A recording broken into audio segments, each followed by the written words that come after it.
you've done it, you kind of build on what you continue to do. Presenting these awards are going to be Councilmember Mike Seekings. Councilmember Seekings is standing in for Mayor Riley, who sends his regrets, but Councilmember Seekings is a fabulous stand-in for Mayor Riley. And I'm going to move over to the side so that Brian can bring the awards over. If you'll, okay. You want me to, yeah, now just, thanks. This time I do get to tell you a little bit about the award participants, and the first one's kind of funny because it is the Sustainability Institute. So if you'll pick up, they operate at 113 Calhoun Street, and the Sustainability Institute marries policies, practices, and technologies. They have a state-of-the-art zoned ductless system with a very high SEER rating. All of their systems are on a programmable thermostat, used only when someone is in the room. They only draw hot water for one sink, their bathroom sink, and the sink has a point source hot water unit that instant heat comes through immediately to it. But here's the policy part, because this is critical. They have a startup shutdown schedule for the building, which requires the last person there is the one who goes through the building to make sure that electronics that need to be are unplugged if they are operating on standby power. They power their security lights with solar energy, and they give back to the environment. 10 of you this past year requested a energy efficiency walkthrough, and they provided that for you. So thank you very much. Congratulations.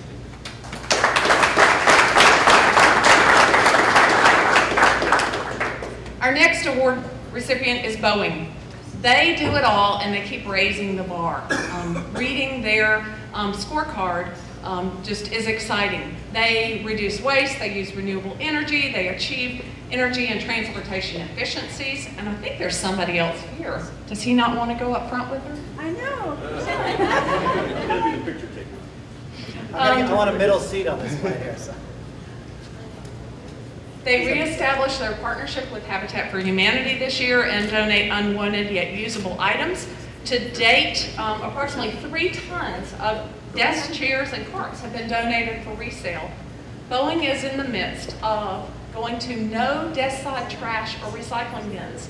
So talk to Hope or to Tony about why they're doing that, but that is the solution that they've arrived at in terms of how to ensure their goals of getting to closer and closer to zero waste. Blackbaud.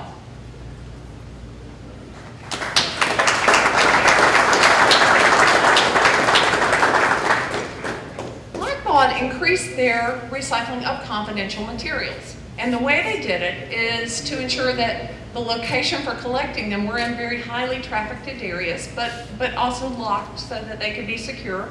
They were near kitchens and they were near printers. They travel a lot for business, and they launched an app for using and managing their travel online, which cut down on paper. It's a great budget manager, as well as a paper and a time saver. They are placing a white coating on their building to reflect the heat. They celebrate Bike Month and launched their bike program where you can check out a bike and helmets, of course, and they allow associates to travel between offices and to lunch without having to drive. And they always set really great goals in their scorecard. Thank you.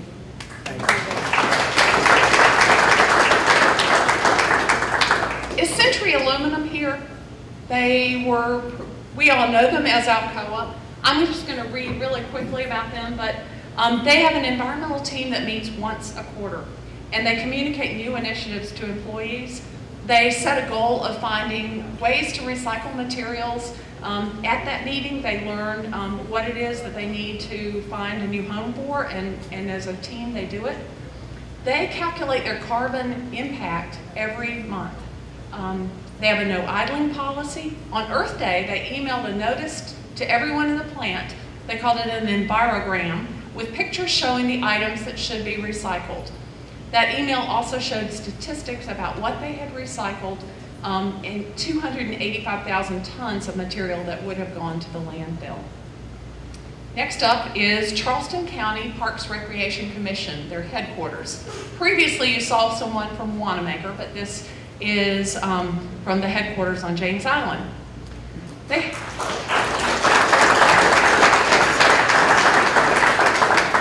have a stewardship committee. It's interesting to me what each group kind of calls their group that does this, but theirs is a stewardship committee. Their headquarters building participates in Eat Local Month. They have a reduced idling statement in their vehicle procedures manual. Carpenter bees, a perpetual pest and problem, are managed by trapping them in jars without pesticides so that pesticides will not wash into the landscape.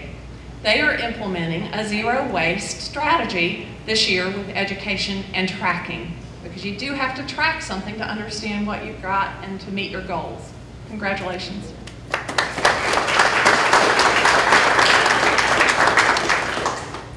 These next two, I'm wondering if I should do as one unit, but it's Charleston County School District Administration and Charleston County Operations. So the administration is at 75 Calhoun, and the operations division is up at Bridgeview. Bridgeview. Thank you. And you're both tonight. I'm both tonight. Awesome. Thank you. Among the administration office's initiatives is they held many awareness campaigns. They had a Kick the Trash Can campaign. They combined with their wellness committee and had wellness-focused campaigns. They had a green business bulletin board. They focused on cardboard composting and shredding.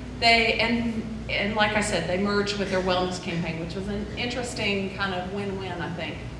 And then the operations division up at Bridgeview, they have expanded their green team, because getting the right people on it really does make a difference.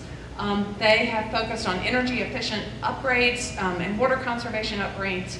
They now require that all new facilities be designed to LEED Silver, as well as for renovations, so that will impact what they are doing.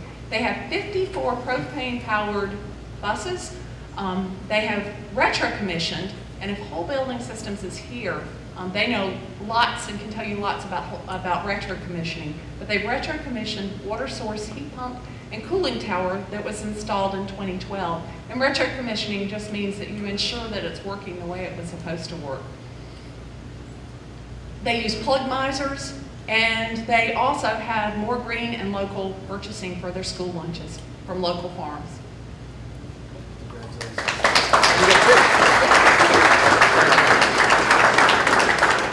Is anyone here from Charleston Water System? They promote Bike Month. They're busy today. Good point. They promote Bike Month.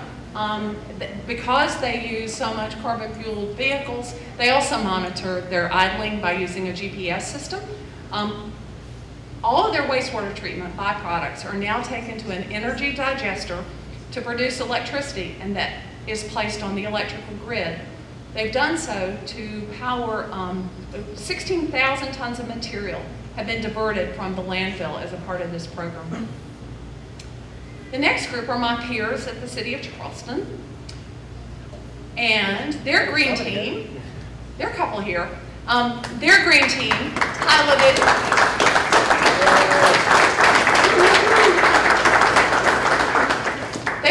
composting for 6 weeks, and they did that through Cycles Compost of Charleston, who's waving his hand. And when we started this, we had a number of our team members who felt like composting wasn't something that should happen in the office workplace. We have no complaints now. After the pilot program ended, we continue to compost, and someone takes it to the garden for composting. We also moved this year, as many of you know, and we really had a dedicated effort, and the green team did a great job of communicating where we could take materials that we no longer needed that still had a life. Much of it went to the teacher's supply closet, West Ashley. Congratulations. Yay, team. They're not here tonight, but Natural Investments on James Island, they not only identify in future investments that you can make that are environmentally sensitive, they've installed solar panels on their roof, and they have an electric car that they regenerate every night with it. Next is Not So Hostile.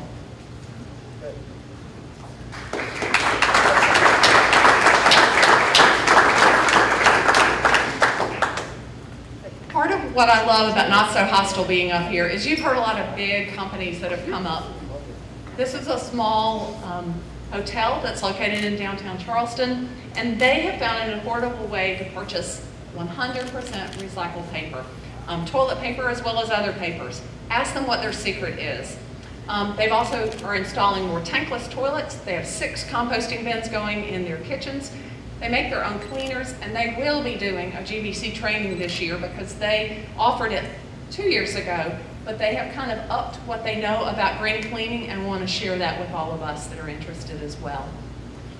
They are now gardening where they used to have a parking spot, and they're also focusing a little bit more on begging products as a way of further reducing their carbon footprint. Congratulations.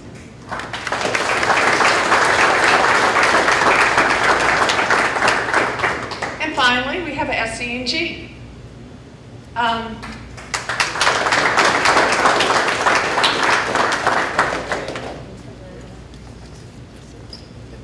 SC&G created their green team. They created a baseline. They did building audits. They had the state DHEC to come down and do a waste audit so that they understood what they were disposing of and could plan on how to reuse that and to have it go to more recycling. They had an Earth Day event where they encouraged employees to not only recycle at work but at home. They also had an sorry, I'm trying to do this without thinking. They did a survey to see who was interested in a CSA, a community-supported agriculture, and they had a community-supported agriculture drop this past spring with 10 participants, and we're looking to do that, to continue to do that. Congratulations.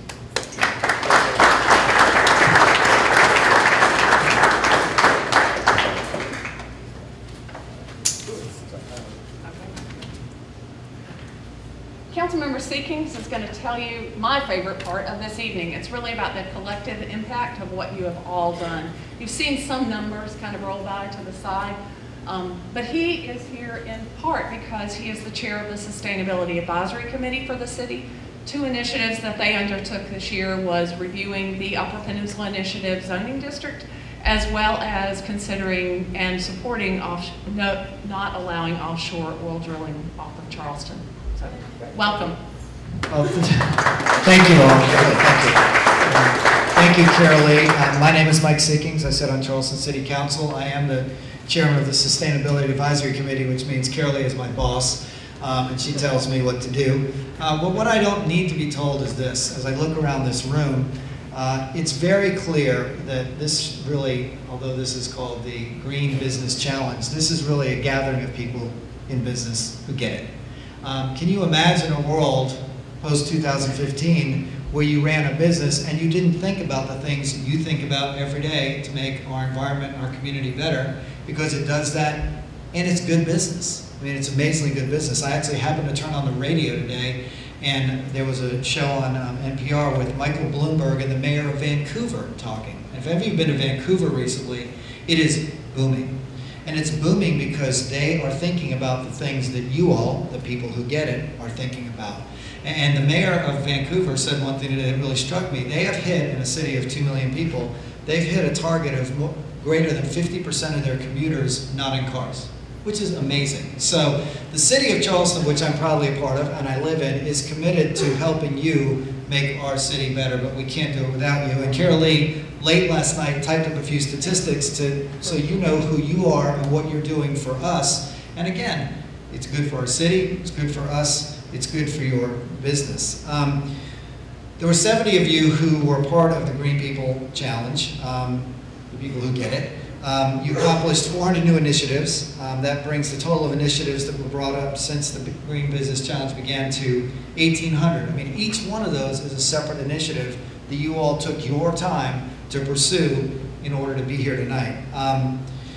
You saved enough energy this year to power more than 4,300 homes for a year. That's impressive. I mean, that's just amazing. The cumulative effect over the last 4 years is greater than 5,000 homes. Water savings, you've provided the equivalent of 100 homes of water for a year. The reduction in waste, 140 trash trucks, and you've increased recycling astronomically, 150 trucks. But what you've really done, through all these steps you've taken and all these 1,800 initiatives that you've pursued, is make Charleston a a better place. So on behalf of the city, thank you. On behalf of the Sustainability Advisory Committee, we're humbled by what you do, and we are going to try to keep up. Charleston will be a better place tomorrow and the next day because of what you're doing, and most importantly, a great place for you all and others like you to do business. So thank you for letting me be part of it. Thank you for being here. And Carolee, what else do I need to do other than just tell everybody, let's enjoy the rest of the evening, right? So thank you all so much.